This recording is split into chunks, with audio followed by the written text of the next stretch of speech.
Never miss another live stream again. Hit that subscribe button, ring that notification bell, and click see all notifications.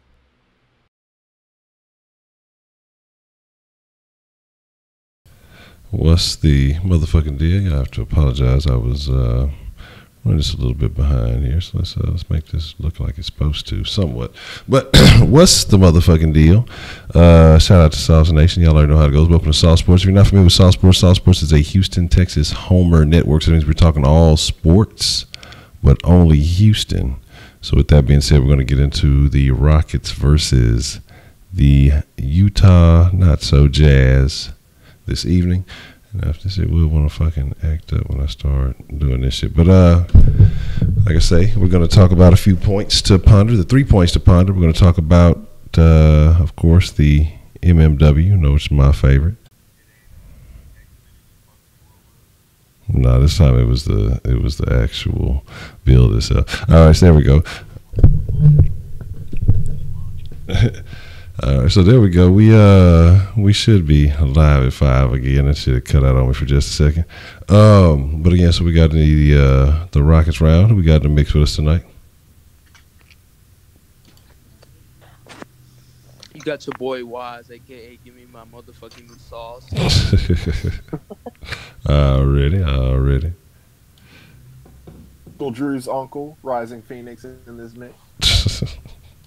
Really good deal. Man, I ain't even got the bank open for y'all. Let me make sure we get that all back in action. All right, so with that being said, let's sit together here. We're going to talk about the 3 points to ponder. We're going to talk about the motherfucking roll call, because obviously I forgot to say that, because you know it's all about the fresh ingredients, and y'all know the motherfucking freshest ingredients in the world, man.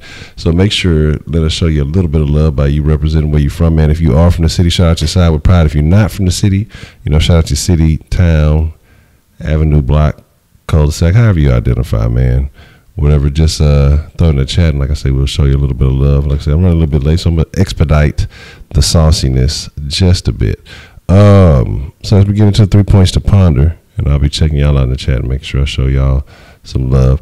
Let's get to the first point to ponder. And the first point to ponder, let me get rid of these here, is all that jazz. And the reason why I say all that jazz is because, you know, now there's no longer the excuse available that the Jazz had to play, you know, relatively quickly. They were just coming off a different series. They had to change it up. You know, all the things that people are making excuses about, or all the Jazz fans are making excuses about, because those are the only people making excuses, actually. Beta Rio, you ain't from Utah. And, you know, so now there's no excuse. They've had a couple of days rest. They've had time to kind of analyze what they're going to want to do. I expect them to throw a couple of different looks at the Rockets tonight, and I'm sure they'll stick with what's working, because we saw that they made a couple of adjustments after halftime, and I don't know if you want to call it the adjustments after halftime or if you want to call it the Rockets, you know, kind of being lackadaisical because they already had a significant lead. Then, you know, it could be a number of factors that could be the case for the Rockets not playing so well in the second half. Do you guys feel like the rest factor will play a role in tonight's game versus the Rockets? No. I mean, they lost Ricky Rubio, and nobody can guard James Harden on that defense. So that's still not going to change anything. CP3 is still going to dominate this series. Eric Gordon's still going to get these wide open shots. Ryan Anderson, he been trash, but I'm hoping that he turns it around. But if he doesn't, then we need to trade his ass. All right. I agree. Phoenix, you feeling any particular way about the Jazz getting a little rest and it impacting the play against the Rockets this evening? Fuck no. You kidding me? We about to stomp they fucking ass again. No. Watch, I'm going to win by 20. Ooh. Okay, damn, we're about 20. Okay. Pardon me there. All right, so that's very interesting. Let me show some love, like I say to y'all all in the chat while before we get to the second point. So I see Wise Brandon 335, Real Family, Miss Voodoo C, Tony Texas, Rising Phoenix, of course, Mr. Killer KB, Wink, what's the motherfucking deal? Donald Bazille, Voodoo Child, Balin, White Persuasion, J-Pack, Alex Green, Parallel in the motherfucking house, H-Town, Okay. That's about everybody. All right. So, with that being said, let's jump into the second point to ponder. Second point to ponder is a very interesting thing. Something that I've been noticing, and usually I kind of go a bit more positive, but this is the playoffs, so we got to talk about a couple of things that I have been noticing. And the second point to ponder is getting Gordon going. Gordon, to me, has not really been showing up. You got to think about this last game, played 31 minutes, came away with 7 points, went 0 for 6 from the field, had 7 points, 4 assists and 3 rebounds. For 31 minutes out of Eric Gordon, that is unacceptable. I don't want him getting rebounds or points. I'm used to seeing Eric Gordon's stat sheet looking like, at least 20-something points, maybe 1 assist and maybe 2 rebounds or something like that. And, it just isn't a good look for the Rockets because we're going to need Gordon hitting on all cylinders. We're going to need everybody hitting on all cylinders going into the next round. Now, again, not to overlook the Jazz, but yes, to overlook the Jazz because, being honest, as good as Mitchell is, as much of a presence as Gobert is, they're just not quite of the caliber of the Rockets. And so, like I say, I feel like, we need to find our rhythm this series and then be ready to roll really for that next series because that's going to be the toughest test. But Gordon is going to have to get on par because to me he's been kind of in and out, between this series and last. And of course, only been one game in this series, but it's not a good sign to start off like so. How do you feel? Do y'all see an issue with Gordon? You guys think it's a slump? Do you think it's just a matter of him finding the looks, or do you think teams are playing him differently?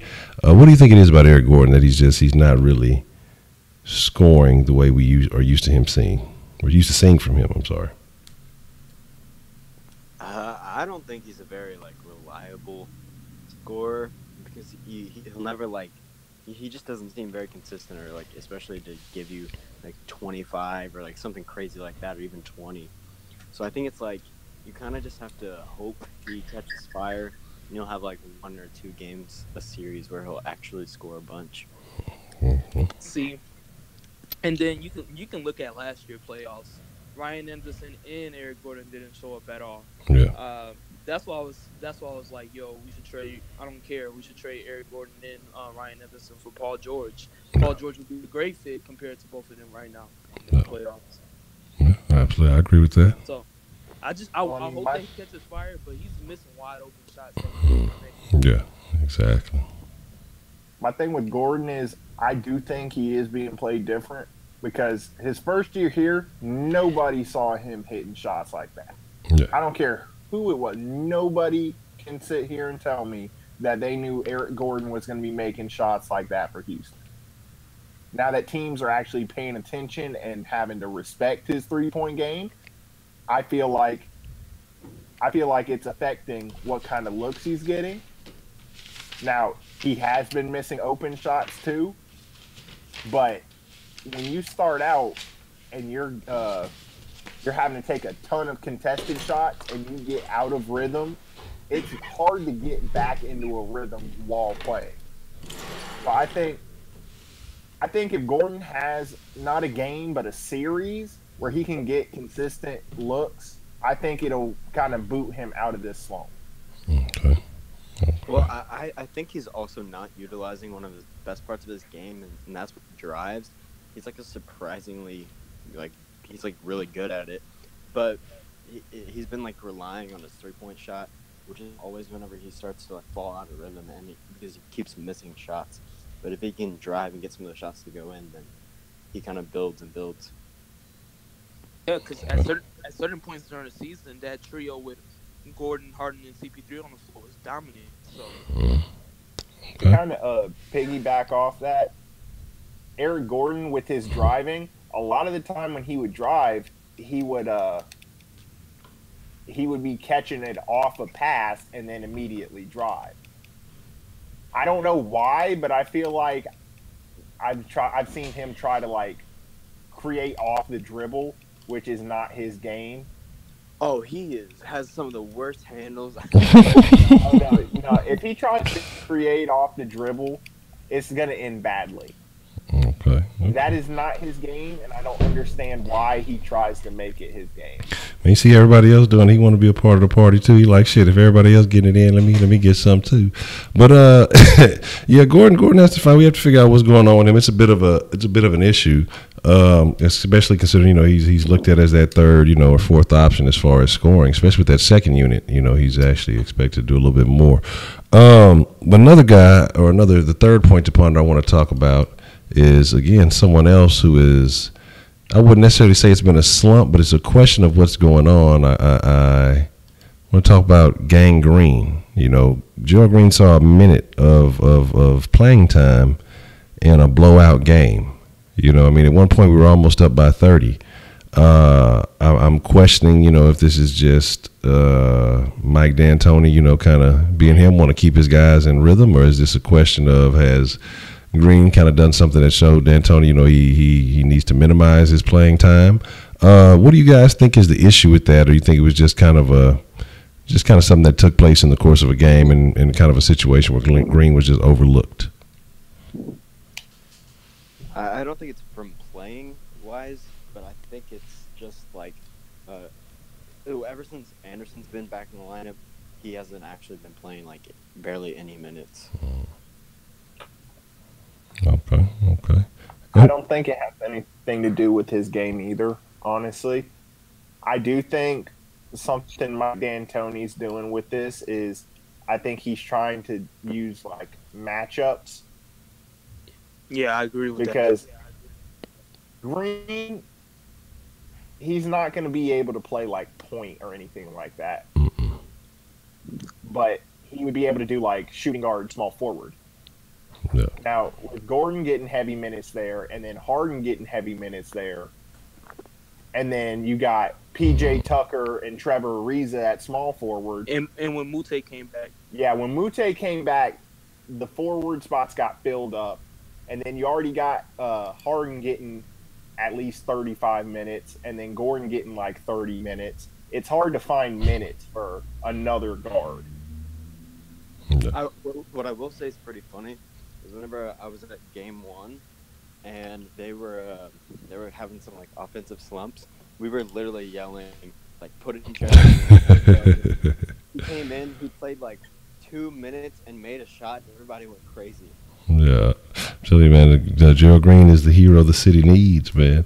So as we get this going, as we get through the 3 points to ponder, of course, we're going to move into my favorite segment, I guess you could say, and that is the Mark My Words. So if you're not familiar with Mark My Words means you have to go out and make a bold prediction, not just an everyday common prediction, not just something you expect to happen, that you can see on the stat sheet every game. I mean, you got to go out on a limb and put your name on it. Put that hashtag MMW so I can make sure I get it and don't miss it.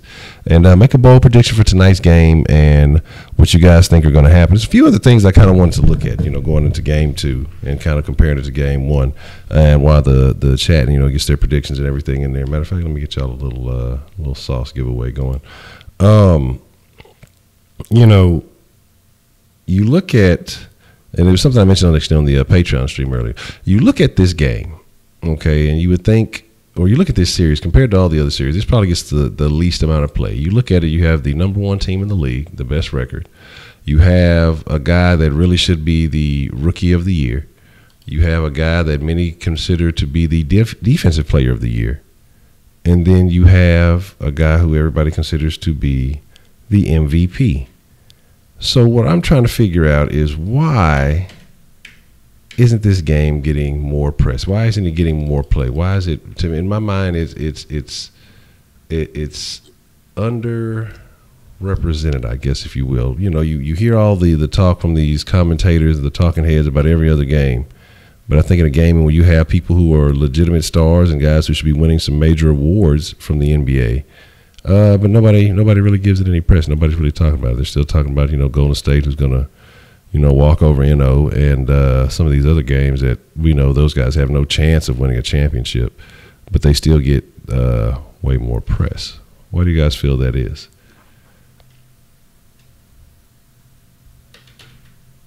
Well, in my opinion, there's really only two reasons. First reason, which I think is the most likely reason, is because it's Houston. When the hell do they ever give Houston any shine? And if it's not that, it's because they think, okay, yeah, Houston should easily win this. So that's the only things I can think of why it wouldn't be talked about. Okay. I want to say because they got more hype surrounding the Warriors, and then you see what LeBron doing. LeBron over here dominating the baby Raptors again, year after year after year. I mean, they want to see that. They want to see that Rockets and Warriors, and they've been talking about that all season. So I think the talk will start to increase when the Western Conference Finals start. But as of now, nah. I don't. They know the Rockets gonna sweep the Jazz or beat them in 5 games. Ain't nobody worried about Utah. Yeah, I think that's it too. It's like nobody's worried about it. Like the Rockets seem to be in like the best position to advance. I mean, the only other questionable one would be like Boston and Philadelphia. Yeah. But those are also 2 like cities that everybody's been talking about all season. So like I just think we have the least interesting series. Okay. So you just think it's the series overall itself is kind of already, wouldn't say already over with, but because even despite the Warriors being the Warriors, they're playing the Pelicans, the only team to sweep in the first round. Okay. All right. The Blazers ass though. All right. So thinking about that, and we're looking at that, considering that the Warriors are playing the Pelicans, and I kind of look at it as like the Rockets are not only playing against the Jazz, but they are playing against the Warriors and the Pelicans because depending on how long that series goes, it's definitely going to have an effect on the Rockets. So if the Warriors are able to sweep that series and the Rockets end up going, 5 or 6 games, that's already kind of a bad position to start that series off in. So do you feel, or do you guys feel like the Rockets have to apply a little bit more pressure and must sweep the Jazz knowing that situation? Or do you feel like no matter what, that the Rockets will be all right going into the next series facing the Warriors? Yeah, they're fine. Yeah, I mean that will put them in a better position, not only in the Western Conference Finals but the finals as well. You need as much rest as you can get in the playoffs. We don't want to see Harden or Chris Paul deteriorate for one game, because we know when the Rockets have a bad game, it's just terrible. It's like the Texans when they have a bad game. Yeah, we get blown out. Okay. I mean, I personally just think. I think the biggest factor in the playoffs for us is going to be health. If we're a healthy team, like all of our guys are playing, again, I think we can kick the shit out the Warriors and make people respect us finally. Okay. Like I said, Rockets in 6 if we play the Warriors. But other than that, would I like to see us go out and be able to sweep the Jazz, which I think we will? Yeah. Because, I mean, why wouldn't I want our team to get rest? There to be less chance of injury in these games. Okay. The Rockets always try to sweep everyone. I see that. Absolutely. Okay, and I see a couple of mark my words, and like I say, make sure y'all get y'all's predictions in there. So I don't want anybody saying, "Man, did you miss my mark my words?" And I was like, "Man, look, I got to go back and read and check all that other shit out." LeBron is having to do more than Harden, so I don't compare their stats. It's useless, 2 different situations. Yeah, but I think LeBron put himself in a situation by, running people off and blowing up teams. He's the one who traded 7 players. He still has the talent around him. Don't get that wrong. He still has Rodney Hood. He got George Hill. He got Jordan Clarkson. He got J.R. Smith, Tristan Thompson. All those dudes are not scrubs. Don't get that wrong. Those dudes all got good, nice contracts and made contributions in their career. Okay. I can agree with that, but I kind of have to disagree, and because I don't think the players there fit. Like they're good players, Yeah. but I don't think their skill sets mesh well together. Okay. Let me see, somebody made a comment in the chat or something that I want to talk about. Another thing I wanted to address real quick, and we kind of talked about it earlier. Do you guys look at, the first half, the Rockets had 5 turnovers total, And then, in the second half, they ended up with a total of 15. So, 10 more turnovers in the second half. 15 turnovers that led to 22 points for the Jazz. Now, if you clean that up, of course, you're talking about a much bigger lead. You're not allowing them to kind of close that gap a bit like they did in the second half, which got a little bit too close, not for my comfort, but just closer than it should have been. Do you attribute that to the play of the Jazz and the coaching making the proper adjustments, or do you guys figure that, again, it was the Rockets just kind of, we already got a big lead, it's no big deal, and we know we can hold it down? Or how do you feel? Do you think that the Jazz are seeing some things and going to be able to play a much closer game? Well, I think with the turnovers, being completely honest, the turnovers don't horribly bother me, just because with our style of play, we're bound to have more turnovers. The high pick and roll, take the three-pointer, that generally leads to more lanes being clogged, things like that, resulting in getting steals for the opponent. So I'm not horribly upset every time we have a good bit of turnovers, because I do expect us to have them. Do I want to see them? No. But I don't think it's going to play a huge factor. I was just actually looking over James Harden's stats today, and right now he has the lowest turnover percentage in his career since he's been with the Rockets in the playoffs. So that's impressive. We've seen last year the last two past seasons where he averaged 5 turnovers per game, and now he's only averaging 2 turnovers per game. So when teams started to press James Harden up the court earlier in the season, that kind of prepared the Rockets for the playoffs. And so the Rockets are used to those type of looks now. So we know that the Rockets can win a grinded out game, a shootout. It doesn't matter no more. This team has the experience. Okay. But with that being said, now you see that CP3 is having a significant amount of trouble. I think he had, back-to-back 7 turnover games, something like that. He was saying, of the 974 games in his career, he's only had, I forgot just a couple of games where he's had that many turnovers, and that's actually very impressive. Do you think it's a problem? Do you think you're seeing an issue with CP3, or do you think it's just kind of a fluke anomaly, just that a back-to-back situation like that took place? Again, I think it has a lot to do with the system. That high pick and roll, it does lead to a lot of turnovers, especially when you're a playmaker and you're having to dish it out. Yeah. Now, do I think they could do better with the turnovers? Absolutely.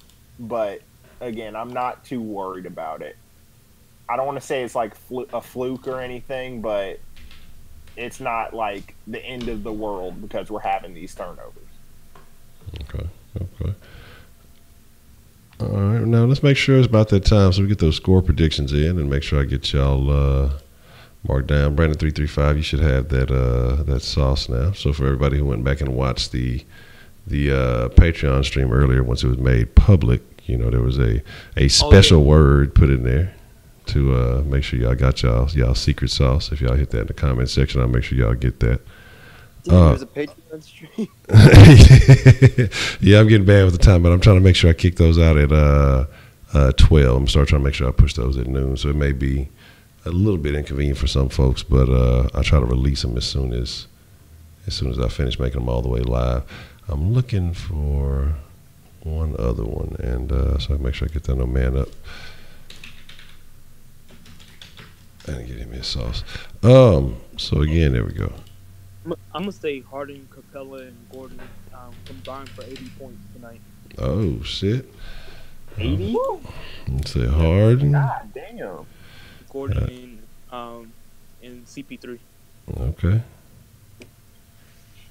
And say for 80 points, I got you. I would love to see it. I'd be more than happy to see it. Like already, what was it? I forgot. It was like midway through the game. It was like Harden and Capella. I think when they had like 80 something, it was Harden and CP3 had like combined for either scored or assisted on like 62 of the points or some shit like that. You know what I'm saying? So, this should be a 7 o'clock game, so it shouldn't be a late game today. I'm going to say this one. I think Capella leads both teams in scoring. Like, he's going to have the most points out of anyone in this game. Okay. Man, it means he'd probably score like 30, at least. Hey, no, that's what I'm thinking. So the most points. Because I think that first game, the reason I'm going with this is because I think that first game, they're like, okay, yeah, we can't really play off the 3 line like we did. I think they're going to try and focus mainly on the 3, giving Capella one-on-one looks with Gobert, and I think the Rockets are going to try and take advantage of that. Okay. Yeah, I'm kind of feeling the same thing. Capella's definitely going to have a big game. He's definitely going to dominate Gobert for sure. Yeah, because, I mean, we saw the 3-pointers falling in the last game. I don't think they want that again. They were 70% from like the first half. Which is insane. Oh, big titties, you love the sauce, don't you? Yeah, I was actually interested in talking about that. We may talk about that on the post-game show about that CP3 situation because he did sell the house, and we're going to discuss some things around that. Oh, he sold his house? What? Yeah, he did. He stayed in the Woodlands. That's why, fam. That's Yeah. why I drive. Okay. That was a big-ass house. Yeah, that's what I'm saying. A very distant. Okay. Brian, I see you with the Harden Drive 50. Okay. Yeah, Harden need a big playoff game. I'm not saying the 40-pointers he dropped weren't big games, but he needs something just to remind everybody why he is who he is. Yeah, he needs the all-time for a Rocket in a playoff game. Mm-hmm. Being honest, I don't want to see a big game out of Harden yet. Okay. Yet. The reason I say yet is because I think if he goes for one of those big games, that's just going to be extra strain he has.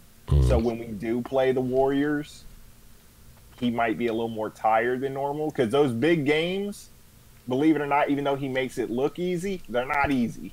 Yeah. Yeah, he does. He does make it seem like it's breezy and shit. But yeah, but you can tell the toll it does take on him. So that's one thing I kind of put into Game 6 with the Spurs last year. He had a lot of really big games in the playoffs last year. Yeah. So I think it just factors in. Okay. All right. Oh, I got you. Wise, make sure. Wise, stay on top of that sauce, man. He ain't let no sauce slip. I feel you. Let me drop that in your bank account real quick. I'll do it via direct deposit. That way everybody don't see it on the mess with that. So that way people don't know you got paid. And motherfuckers don't know when that direct deposit hit you. The only way they know is because your walk changed. You know what I'm saying? Your cool walk come on once that direct deposit hit. Shit, when you be broke, you be like, damn, you got that funny walk going. But once that bitch hit, you wake up overnight. Oh yeah, okay. You a whole new motherfucker. Okay, so I got a couple of predictions. Like I said, I got the 114-102 from Brandon 335. I got Edman saying 107-94. I got Wink with the 120-98. Like I said, make sure y'all get y'all predictions in and make sure we get that marked down so you're gonna get the sauce for the best predictions and all that other good stuff. So we gonna definitely make that shake with I'm gonna go 118-93. 118 to 93. I'm gonna go 111-94. All right, I got you. And I'm gonna go 109, 87. 109 to 87. Man, I'm thinking I'm agree with y'all that Capella's gonna have a big game, man. I think he's just it's like he's putting a Deshaun Watson improving game by game in this playoffs. I mean, you're seeing him just play better and better. I think this may be his biggest game of the playoffs. I think that Harden and CP3 gonna eat. We ain't worried about that. I think Gordon. I'm not gonna say he finds his stroke. Pause. But that Gordon he'll play all right. You know, it won't be what we just would like, but he'll play well enough to suffice. My big concern is Anderson. I think Anderson's still gonna kind of be in his little slump. He didn't play too much that last. I think he played like 9 minutes last game anyway. I'm gonna call this one. But they're not using him. Yeah, I'm gonna call this one Rockets. I'm gonna call this one 116. Rockets put on a defensive display. 116 to 92 is where I think I'm gonna go with this one. 116 to 92, the Rockets. Because again, the Jazz, they just don't have the tools offensively to make it shake. So young Brandon, you saying 111, 100 to Houston? Okay. And then I have mark my words. It's not like out of this world crazy, but I'm gonna say Anderson scores close to 20, maybe 18 points. Okay. Return of the last white rhino. Hey, I was about to say, you better not say like 40 or something. I got you, real family. 123 to 93. You say a 30-point blowout. Hey, shit! If Anderson can hit 40, that means we blowing the fuck out of him. Because man, that's the crazy thing because you can see that Anderson has the capability of going off, but it's just been a while, man. When was the last game that Anderson really went off? Was it the Timberwolves game? I mean, when Jimmy Butler got hurt. did you even say he went off like that playoffs game, or put them away? Yeah, that's where he just kind of nailed the coffin. He ain't really. I wouldn't even say he just really took it. Yeah, he definitely started attacking it, and then it just started working again. I guess I don't fucking know, but it's just telling. Hey, we can whoop up on Xfinity nationally, man. Yeah, I'll pull it. Tell me, it's right up the road from. Yeah, we're gonna have to organize a concerted effort to holler at Xfinity. You know what I'm saying? We're gonna have to holla, man. But let me make sure I catch the last little predictions, man. We're gonna call it a wrap and get ready for this one. What's your mark my words? Man, mark my words on this one. I don't know if I expect anything just super bold to have or in my opinion of anything that's just bold because again, like we seen James drop a 40 burger already. I don't know if he's gonna drop 50. I don't think that's gonna happen. CP3, I think he's just. I think some type of I don't want to say it's a mental anxiety because this is the round where everybody talks about CP3 he ain't ever been out of and he can't do this and this and so I'm wondering if there's some pressure mounting up on him so I don't really want to place any mark my words on him. I guess I could give Capella,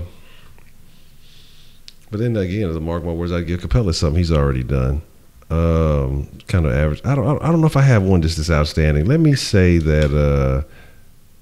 Gerald Green gets some playing time, as opposed from seeing nothing in a blowout in game one.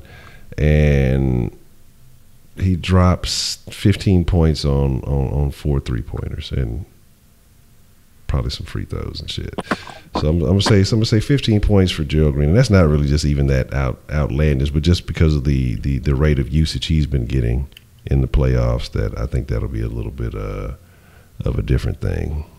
Oh yeah, did I ever get my sauce for saying being correct on at least 15 threes?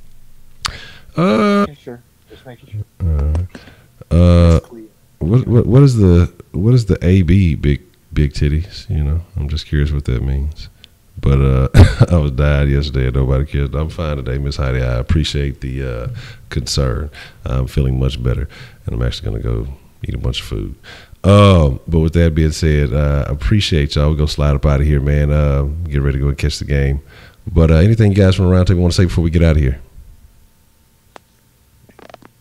Shout out to everybody in the chat. Y'all like the stream. I see we still got a little bit less likes than people in the stream.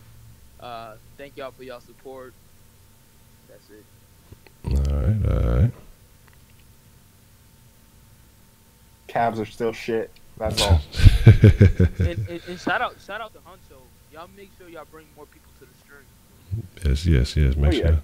Show some love. Hit that share button. All that good stuff. Man, you know what? I'm mad than a bitch. I'm mad at a motherfucker because I forgot I made something earlier for this game, for the stream, and it just completely didn't. Man, I'm telling you, like that's why I gotta. I'm mad at a bitch because I spit a son of a bitch. Like. Fuck it. Maybe I can use it post game or something. But anyway, make sure y'all tune in post game. We'll be We'll do a post-game show, for live after the game reactions and thoughts and opinions. So make sure you tell your friends about everybody y'all know that's going to be watching the game via Twitter, Facebook, all that other good shit, man. Make sure you send a link to the channel and tell them, hey, live post-game show here. Make sure the sauce line is charged up. It's all good to go and everything like that. And we'll make sure we have a good old time as long as the Rockets do their job and win. And we'll be talking plenty of shit on the sauce line. So with that being said, man, y'all fuck with the flavor, man. I appreciate y'all. I'll chalk up a big deuce. What's the deal there? With that being said, man, we're going to slide up out of here. Y'all be cool like y'all be cool. Stay saucy, and we out.